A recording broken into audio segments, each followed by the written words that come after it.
नमस्कार. आपण पाहत आहात आता बोला बातमी. या बातमी पाठीमागची बातमी काय आहे हे आपण आज जाणून घेणार आहोत आणि आपला आजचा विषयसुद्धा आपण मराठी अस्मिता जपणार कोण याविषयी आपण चर्चा करणार आहोत. तर मित्रांनो, व्हिडिओ जर प्रथम पाहत असाल, चॅनल जर प्रथम पाहत असाल तर चॅनल सबस्क्राईब करायला विसरू नका. लागलीच बेल आयकॉन बटन जी घंटा आहे त्याला प्रेस करा आणि तिथे ऑल करा, जेणेकरून असे असंख्य व्हिडिओ आपल्याला यूट्यूबच्या नोटिफिकेशनमध्येच मिळतील. तर चॅनलला आपण आपला विषयाला सुरुवात करूया. चॅनलला सबस्क्राईब तर आपण करालच. ही आपल्या चला तर जाऊया आपल्या विषयाकडे. विषय मित्रांनो असा आहे की मराठी भाषा आणि मराठी अस्मिता जपणार कोण हा प्रश्न आहे. बरोबर आहे की नाही? मग आपल्याला हा प्रश्न जर म्हटलं, महाराष्ट्रामध्ये मुंबई आणि मराठी माणूस, मराठी अस्मिता जपणार कोण? मुंबईमध्ये जास्त करून आपण विषय प्रामुख्याने पाहतो. का बरं? कारण मुंबईमध्ये असंख्य भाषिक जे भारतामध्ये इतरस्त नाहीतर जगातले सर्व लोक या मुंबईमध्ये येतात आणि मुंबई त्यांना सामावून घेते. वेगवेगळी भाषा, वेगवेगळे जाती धर्माचे सर्व काही या ठिकाणी आपला रोजगार किंवा आपल्या पोटापाण्यासाठी मुंबईमध्ये येतात. आपलं नशीब आजमावण्यासाठी कुठे येतात? तर मुंबईमध्ये येतात. याच मुंबईमध्ये आपण मराठी मुंबई, महाराष्ट्राची मुंबई आणि मराठी भाषा म्हटलं की इथून सुरुवात होते. म्हणून आहे मित्रांनो. आता याच्यामध्ये राजकीय पक्ष आपण जर पाहिलं तर राजकीय पक्षांनासुद्धा ज्यावेळेस निवडणुका येतात त्यावेळेस मराठी भाषा आठवते. सर्वांना त्यावेळेस आठवणारच, कारण त्यावेळेस मराठी भाषा, मराठी अस्मिता आणि मग घोषणा सर्व काय झेंडे हे सर्व काही नाचवलं जातात, सर्व काही त्याच्यावरती बोललंसुद्धा जातं. भरपूरशा गोष्टी बोलल्या जातात. आपण आता त्या नको बोलूया, चला. परंतु मग निवडणुका झाल्यानंतर शासकीय कार्यालयामध्ये हिंदी भाषा असते. मराठी भाषा हिंदी इंग्लिशच बोलले जाते. बरोबर आहे की नाही? मराठी भाषा फक्त फलकावरतीच दिसते आपल्याला. मराठी कुठे आहे का? मग मित्रांनो, काही संघटना आहेत ज्या मराठी भाषा किंवा मराठी अस्मिता जपली पाहिजे म्हणून सुद्धा प्रयत्न करतात. तुम्हाला हे छोटंसं गोष्ट वाटत असेल ना, हे म्हणजे काय सांगतोय हा मुलगा आलाय आणि मराठी अस्मिता, मराठी भाषा माहिती आहे आम्हाला, असं नाही मित्रांनो. बऱ्याचशाच गोष्टी याच्यावरती अवलंबून आहेत. फक्त आपण मोर्चे, आंदोलने वगैरे काढतात आणि भरपूरशा गोष्टी केल्या जातात आणि म्हणून मराठी टिकली नाही मित्रांनो. या महाराष्ट्रावरती, या भारतावरती किती काळ जसं मुघल साम्राज्य होतं की नाही? मुघल साम्राज्य होतं. मग ते मुघल साम्राज्य झालं, नंतर पोर्तुगीज आले, पोर्तुगीजसुद्धा येऊन गेले, नंतर इंग्रज आले, इंग्रजांनीसुद्धा 150 वर्ष राज्य केलं. आपण विसरलो आहे का आपली मराठी भाषा? आपण विसरलो आहे का आपली संस्कृती? नाही ना, नाही. म्हणूनच मित्रांनो हा प्रश्न आहे आपल्या सर्वांच्या समोर की आत्ता इथून पुढे आपल्याला ही भाषा, कारण महाराष्ट्र म्हणलं की संतांची भूमी, संतांच्या संगती, मनोमळगती, आकळावा श्रीपती येणे पण ते आपली ही संतांची भूमी आहे. तुकाराम महाराज, ज्ञानेश्वर माऊली म्हटलं की महाराष्ट्रामध्ये मराठी ओव्या आणि मराठी जे लिहिलं गेलं संतांनी, आपला अनुभव स्वतःचा, तुकाराम गाथा जर वाचली तर मित्रांनो तुम्हाला समजेल की त्याच्यामध्ये कितपत कशा पद्धतीने संतांचं आयुष्य कशा पद्धतीनं त्यानं जगलं आणि कसं असायला पाहिजे त्याच्यामध्ये सर्वात आहे. ज्ञानेश्वरीसुद्धा आपण वाचली तर आपलं जीवनाचं कल्याण होईल. आपला जो जीवन कशासाठी आपल्याला देवानं दिले ते समजून येतं त्याच्यामध्ये. असंख्य अशी पुस्तकं आहेत. छत्रपती संभाजी महाराजांनी सुद्धा संस्कृतमध्ये सातसकट आणखीन असे ग्रंथसुद्धा त्यांनी लिहिले.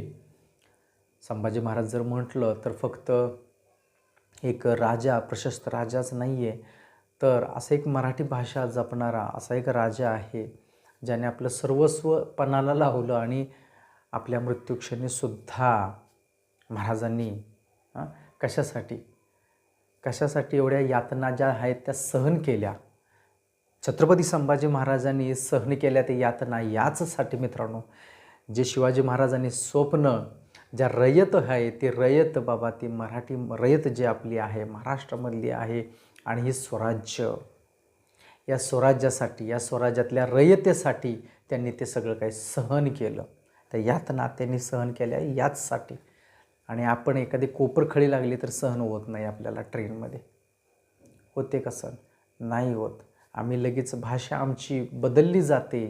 जो मराठी असतो, तेरी माँ की, तेरी बहन की, तेरी आणि काय, ही भाषा, ही आपली भाषा आहे का हो? आहे का ही भाषा? मुंबईमध्ये बोलली जाते ती हिंदी भाषा अशा पद्धतीनं का बोलली जाते? जे मराठी माणूस, आपण ट्रेन जर लोकलमध्ये पकडायला गेला तर तिथे मराठी बोलत नाहीत. ये ट्रेन कोणसा जाता आहे, मराठीच दोघं जण असतात. तर तिथं प्रश्न तिथे विचारलं जातं हिंदीमध्ये. का? हा प्रश्नचिन्ह आहे मित्रांनो. का आपण मुंबईमध्ये, महाराष्ट्रामध्ये आपण मराठी बोलायचं नाही, हिंदीमध्ये बोलायचं? कोण बोलतं आहे? आपणच बोलतो आहे. मग इथं राजकीय पक्ष किंवा इतर संघटना नाही आहेत. इथं आहेत कोण? स्वतः मराठी माणूस. मग मराठी माणसानं अस्मिता जपली पाहिजे ना. मराठी संस्कृती आपली काय आहे, कशा पद्धतीने आहे ते जगणं आणि ते जपणं आपलं काम आहे. आपल्या मुलांना आपण संतांचं किती आपण त्यांना वाचायला देतो किंवा किती वाचले जातात का? आज मराठी शाळा कितपत टिकलेत? शाळावरती तर वेगळाच व्हिडिओ बनवू शकतो. मराठी शाळा, नेक्स्ट व्हिडिओ आपण त्याच्यावरतीच करूया. मराठी शाळा, मराठी माध्यमिक शाळा ऐकणे, तो सुद्धा वेगळा विषय आहे. पण आहे कुठे? आमची मुलं इंग्लिश मिडियममध्ये जातात, ह्याच्यामध्ये जातात. मराठी शिकणार कोण? आणि मराठी शिकवणार कोण? आणि मराठी टिकवणार कोण? आपल्या घरामध्ये आपल्या आईवडिलांनी, आपल्या आजोबांनी आपल्याला जे शिकवलं ती ही भाषा, आणि जे शिकवलं, जे आपल्याला संस्कृती आपली काय आहे, हे पहिल्यापासून आलेली परंपरा, रूढी परंपरा आपल्या काय आहेत, ह्या शिकवल्या गेलेल्या आहेत आपल्याला. या समाजामध्ये आपण राहत असताना या सगळ्या काही गोष्टी आपल्या एक समाजानं आपल्याला दिलेल्या गोष्टी त्या आपण पाळून, ये मराठी समाज आपला जो महाराष्ट्रामध्ये राहतो, बहुतांश महाराष्ट्राच्या बाहेरसुद्धा जरी असले, तर आज जगाच्या कोणत्याही कानाकोपऱ्यामध्ये असले तर आज तुम्हाला गुढीपाडव्याला गुढी उभी राहिलेले दिसेल. महाराष्ट्रामध्येच नाही तर महाराष्ट्रातल्या इतर, भारतातल्या इतर आणि जगामध्ये सुद्धा असताना त्या ठिकाणी सुद्धा तुम्हाला गुढीपाडव्याच्या ठिकाणी गुढी उभी राहिलेली दिसेल. हा मराठी माणसाची सभ्यता, संस्कृती आपण तिथंपर्यंत घेऊन जातो आहे. 7 समुद्र पार जरी असल्या तर श्री गणेशाचं दर्शन आपण इथंच नाही आहे तर तिथेसुद्धा होतं आहे. गणपती बाप्पा मोरयाचा आवाज फक्त इथंच नाहीत, जगभरात अनेक देशामध्ये तो आज गुणगुणतो आणि आपल्याला ऐकायलासुद्धा येतो. मग ही मराठी भाषा, ही अस्मिता कुणी जपली पाहिजे? मराठी माणसानं जपली पाहिजे. आणि म्हणूनच आपण जपणार आहोत आपली भाषा. आपल्या भाषेला अविभाज्य दर्जासुद्धा मिळाला. हो मिळाला, पण ती कितपत? शासकीय कागदोपत्रीच म्हणायचं त्याला. आपली भाषा आपण नाही जपणार, आपण नाही बोलणार, तर बोलणार कोण? हा प्रश्नचिन्ह निर्माण होतो की नाही मित्रांनो? म्हणून ज्या ठिकाणी आपण असाल त्या ठिकाणी आपण मराठीमध्ये बोललं पाहिजे. ज्या ठिकाणी आपण ऑफिसमध्ये असलं तर गुड मॉर्निंग सर. का बरं? ठीक आहे, काय हरकत नाही, गुड मॉर्निंग बोललात, गुड मॉर्निंग बोला. पण शुभ प्रभात बोलतं का कोणी? नाही बोलत. का नाही बोलत? कारण कंपन्यांचं काय ते लिहून ठेवलं आहे का इंग्लिशमध्येच बोललो पाहिजे, मराठी बोलायचं नाही. का मराठी बोलायचं नाही? असो समोरचा व्यक्ती तो मराठी असो, अमराठी असो किंवा काय असो. अहो क्लायंट्स म्हणजे जे बाहेरच्या देशातले येणारे जे कंपनीमध्ये पाहुणे म्हणून येतात, ज्या कंपन्यांचे कामकाज पाहण्याकरता बाहेरच्या देशातले येतात, ऑस्ट्रेलियाचे येतात, अमेरिकेचे येतात, इतर देशातले सुद्धा येतात, त्यांनासुद्धा शुभप्रभात म्हटल्यानंतर ते सुद्धा बोलण्याचा प्रयत्न करतात. ॲज इट इन शुभप्रभात म्हणजे काय असं विचारतात ते. शुभप्रभात, मग त्यांना गुड मॉर्निंग याचं शुभप्रभात त्यांनासुद्धा आवडतं, ते सुद्धा बोलतात. आवडी भाषा आहे मित्रांनो ही सुद्धा. का नाही आवडणार मित्रांनो? कारण मित्रांनो तुम्हाला आश्चर्य वाटेल की बाबा जेम्स थॉमस मॉलवर्थ म्हणून आहे. जेम्स थॉमस मॉलवर्थ हा असा इंग्रज जो अगदी वयाच्या म्हणजे ज्या एकदम तरुण वयामध्ये असतो, तो तरुण वयामध्ये भारतामध्ये आला आणि भारतामध्ये आल्यानंतर तो प्रथम जर कोणत्या भाषेच्या प्रेमात पडला असेल तर तो मराठी भाषेच्या प्रेमात पडला. जेम्स थॉमस मॉलवर्थ असं आहे त्याचं नाव.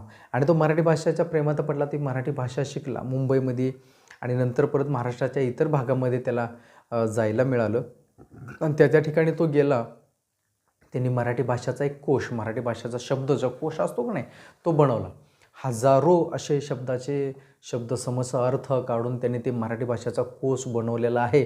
आणि तो सुद्धा आज ज्या न्यायालयामध्ये एखाद्या शब्दाचा अर्थ, मराठी अर्थ समजत नसेल तर न्यायालयसुद्धा त्या जो शब्दकोश बनवलेला आहे, जेम्स थॉमस मॉलवर्थ यांनी जो शब्दकोश बनवला आहे तो वापर केला जातो, ते वाचलं जातं. त्या शब्दाचा अर्थ, समरस अर्थ काय आहे तो घेतला जातो. इंग्लंडमध्ये जन्मलेला, महाराष्ट्रामध्ये आला आणि त्याने लिहिलेला आहे शब्दकोश आहे का नाही मित्रांनो. त्याने पुस्तक बनवलं, त्याच्यामध्ये आजही आहे बरं का, आजही आहे. तुम्ही पाहू शकता कोर्टामध्ये त्याचा वापर आजही केला जातो. जज आजही पाहिलं जाते त्या शब्दाचा मराठीमध्ये अर्थ काय आहे, समरस अर्थ काय आहे ते पाहिलं जातं आहे का नाही. मग मराठी भाषा आपण जपणार, आपण टिकवणार. हे कोणी टिकवायचे? आपल्याला टिकवायचे. आपल्या मुलांना, आपल्या आजूबाजूला, आपल्या समाजामध्ये ज्या वेळेस आपल्याला समोर येते त्यावेळेस मराठी भाषा जास्त प्रमाणामध्ये बोलली गेली पाहिजे. मराठी भाषा लिहिली गेली पाहिजे. मराठी भाषा वाचली गेली पाहिजे. मराठी भाषेमध्ये किती ग्रंथ आणि किती काय काय आहेत ते कोणी वाचलं पाहिजेत, आम्ही वाचले पाहिजेत, आमच्या मुलांना वाचवायला दिलं पाहिजेत. आणि घरोघरी मराठी भाषा, संस्कृती आपल्या आजूबाजूला, आपल्या कंपनीमध्ये कुठे असेल त्या ठिकाणी आपली संस्कृती आपण जपली पाहिजे. ती आपण जपली पाहिजे. आपण मराठी माणसानं जपली पाहिजे, ना की आपण कुणावरती विसंबून नाही राहायचं. हा पक्ष आहे, हा नेता आहे, ते म्हणजे मराठी नाही, ते म्हणजे मराठी नाही आहेत. मराठी माणूस म्हणजे महाराष्ट्र, मराठी माणसाची अस्मिता मराठी माणसानं जपली पाहिजे. मित्रांनो, या व्हिडिओच्या इथंपर्यंतच आपण या सगळ्या काही गोष्टीची चर्चा, भरपूरसं काय बोलण्यासारखं आहे, भरपूरसं काय मराठी भाषेवरती. हो की नाही. महाराजांनी तर किती काय काय म्हणजे विचार करू शकत नाही मित्रांनो. त्यांनी जे बनवलं त्याच्यावर, त्या ढाच्यावरती आजपर्यंत चाललं आहे सर्व काय मित्रांनो, बरोबर आहे की नाही. आणि म्हणूनच मित्रांनो आपण सुद्धा ही मराठी भाषा जपली पाहिजे. व्हिडिओ आवडल्यास लाईक करा, शेअर करा, चॅनल सबस्क्राईब करायला विसरू नका. जाता भेटूच आपण पुढील व्हिडिओमध्ये. तोपर्यंत आपली सर्वांची काळजी घ्या. नमस्कार.